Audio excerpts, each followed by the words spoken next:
అందరికీ నమస్కారం అండి. Welcome back to our channel Hanvi vlogs. ఇక ఈరోజు వీడియో ఏంటి అండి, శ్రావణ మాసం అయితే స్టార్ట్ అయిపోయింది కదండి. కాబట్టి మీరు ఈ 10 తప్పుల్ని మాత్రం అస్సలు చేయకండి ఫ్రెండ్స్. చేస్తే మీరే కష్టాల పాలవుతారన్నమాట. అత్యంత శక్తివంతమైన మాసం శ్రావణ మాసం. ఇక ఇది జూలై 25 శుక్రవారం నుండి శ్రావణ మాసం ప్రారంభమై ఆగస్టు 23 వరకు ఉంటుంది. ఇక ఈ మాసం నెల రోజుల పాటు అష్టలక్ష్ములు భూమిపై సంచరిస్తూ ఉంటారట. కాబట్టి లక్ష్మీదేవికి ప్రీతికరమైన ఈ మాసంలో తప్పనిసరిగా కొన్ని ఆచార పద్ధతులను పాటించాలి. తెలిసి తెలియక కూడా కొన్ని తప్పుల్ని చేయకూడదు. శ్రావణ మాసంలో చేసే పూజలకు అలానే పరిహారాలకు కోటి జన్మల పుణ్య ఫలితం లభించి ఈ సంవత్సరమంతా ధనానికి లోటు లేకుండా ఉంటుంది. ఇక శ్రావణ మాసం పూజ నియమాలు అలానే చేయకుండా తప్పుల గురించి ఇప్పుడు మనం ఈ వీడియోతో తెలుసుకుందామండి. మీరు ఎక్కడా స్కిప్ చేయకుండా ఆఖరి వరకు చూడండి ఫ్రెండ్స్. అప్పుడే మీకు క్లారిటీగా అర్థమవుతుందన్నమాట.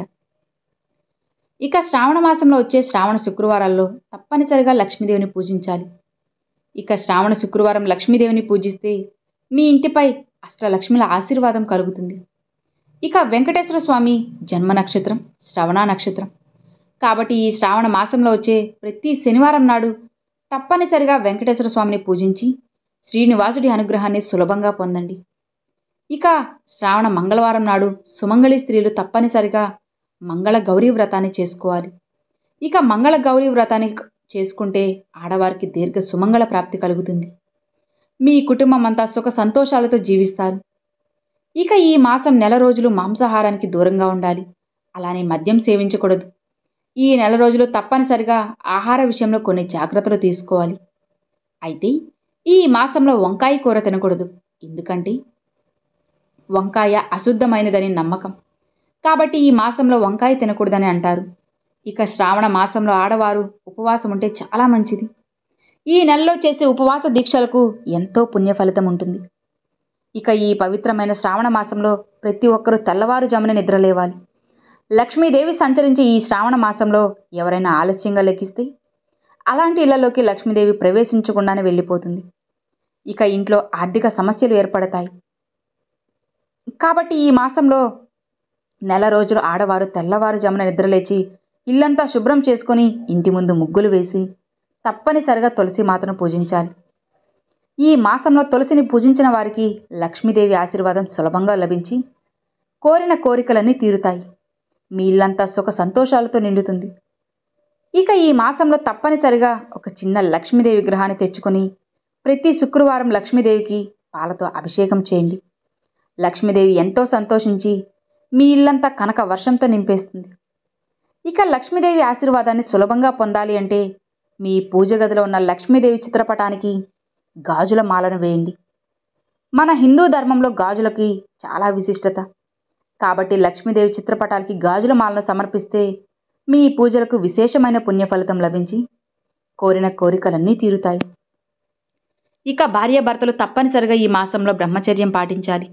అమ్మవారిని పూజించే భక్తులు ఈ నెల రోజుల పాటు ఉల్లిపాయ అలానే వెల్లుల్లికి దూరంగా ఉండాలి.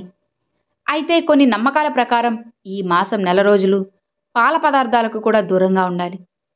ఇక ఈ మాసం నెల రోజులు ఆడపిల్లలు తప్పనిసరిగా చేతికి గాజులు వేసుకోవడం, కుంకుమ బొట్టు పెట్టుకోవడం, కాళ్ళకి పసుపు రాసుకోవడం, కళ్ళకి కాటుక ధరించడం, పూలు పెట్టుకోవడం ఇవన్నీ చేస్తే చాలా మంచిది. ఆడపిల్లలు ఈ 5 ఆచారాలను పాటిస్తే ఇంట్లో లక్ష్మీదేవి స్థిర నివాసం ఉంటుంది. కాబట్టి లక్ష్మీ స్వరూపమైన ఆడపిల్లలు జుట్టు విరబోసుకుని ఇంట్లో తిరగకూడదు. ఆడపిల్లలు జుట్టు విరబోసుకుంటే మీ ఇంట్లోకి జ్యేష్ఠాదేవి అడుగు పెడుతుంది. దాని ద్వారా మీ కుటుంబంలో కష్టాలు వస్తాయి. ఇక ఈ మాసం నెల రోజులు ఇల్లంతా ధూపం వేయండి. ఇంట్లో ఎలాంటి చెడు వాసన ఉండకుండా చూసుకోవాలి. సువాసనతో నిండిపోవాలి. కాబట్టి ప్రతినిత్యం ఇంట్లో ధూపం వేసుకుంటే లక్ష్మీదేవిని ఆకర్షించి మీ ఇంట్లో స్థిర నివాసం ఉంటుంది. అదేవిధంగా ప్రతి శుక్రవారం నాడు సాయంత్రం సూర్యుడు అస్తమించిన తరువాత ఇంటి ముందు తప్పనిసరిగా 2 దీపాలు వెలిగించాలి. శ్రావణ శుక్రవారం ఇంటి ముందు దీపాలు వెలిగిస్తే మీ ఇంట్లోకి లక్ష్మీదేవి అడుగు పెడుతుంది. ఇక ఈ ఇంటి ఆర్థిక సమస్యలన్నీ తొలగిపోతాయి. అలానే ఇంటి గుమ్మం ముందు తప్పనిసరిగా స్వస్తిక్ గుర్తును వేసుకోండి. ఇంటి ముందు స్వస్తిక్ గుర్తు ఉంటే ఇంట్లోకి ఎలాంటి చెడు శక్తులు ప్రవేశించకుండా ఇంట్లోకి దైవశక్తులు ఉంటాయి. ఇక ఈ మాసంలో అమ్మవారిని పూజించే ఆడవారు నైటీలు వేసుకొని దీపారాధన చేయకూడదు. చక్కగా చీర కట్టుకొని నిండు ముత్తైదువులా తయారయ్యి లక్ష్మీదేవిని పూజిస్తే అమ్మవారి కటాక్షం తప్పకుండా ఉంటుంది. ఇక మీ ఇంటి గుమ్మాన్ని విశేషంగా అలంకరించుకోవాలి. ఎందుకంటే మన ఇంటి ప్రధాన ద్వారం గుండానే దేవతలు ఇంట్లోకి వస్తారు. కాబట్టి ఈ శ్రావణ మాసం నెల రోజులు ఇంటి ముందు తప్పనిసరిగా ముగ్గు ఉండాలి. అలానే ఇంటి గడపలకు పసుపు రాసి కుంకుమ బొట్లు ఉండాలి. ఇంటి గుమ్మానికి తోరణాలు కట్టాలి. మన ఇంటి గుమ్మం ఎంత అందంగా ఉంటే మన కుటుంబానికి అంత మంచి జరుగుతుంది.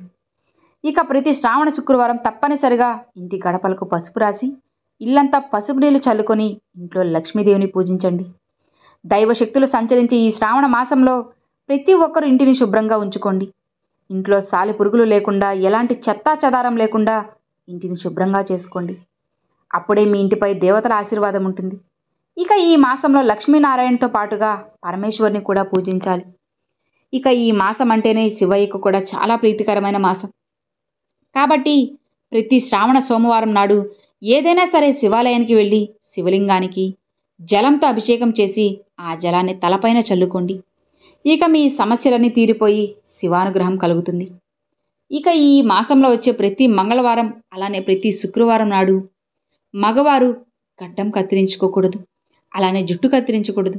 అలానే ఈ మంగళవారాల పొరపాటున కూడా ఎవరికి అప్పు ఇవ్వకండి. ఈ మాసంలో నలుపు రంగు వస్త్రాలను ధరించకండి. అమ్మవారికి ప్రీతికరమైన ఎరుపు రంగు అలానే పచ్చ రంగు వస్త్రాలను ఎక్కువగా ధరించండి. రాగి పాత్రలో వండిన ఆహార పదార్థాలను ఈ మాసంలో తినకూడదు. ముఖ్యంగా పరమశివుణ్ణి పూజించే భక్తులు తులసి దళాలతో శివుణ్ణి పూజించకూడదు. ఈ మాసంలో మొత్తం 5 శ్రావణ శుక్రవారాలు వచ్చాయి. ఏ తేదీల్లో శ్రావణ శుక్రవారాలు వచ్చాయి ఇప్పుడు మనం తెలుసుకుందామా? మొదటిది జూలై 25 అయిపోయింది కదా. ఇక రెండవది ఆగస్టు 1వ తేదీ. ఇక మూడవది ఆగస్టు 8వ తేదీ. ఇక ఆ రోజునే వరలక్ష్మి వ్రతం. ఇక నాలుగవది ఆగస్టు 15వ తేదీ. ఇక చివరిగా 5వది ఆగస్టు 22వ తేదీ.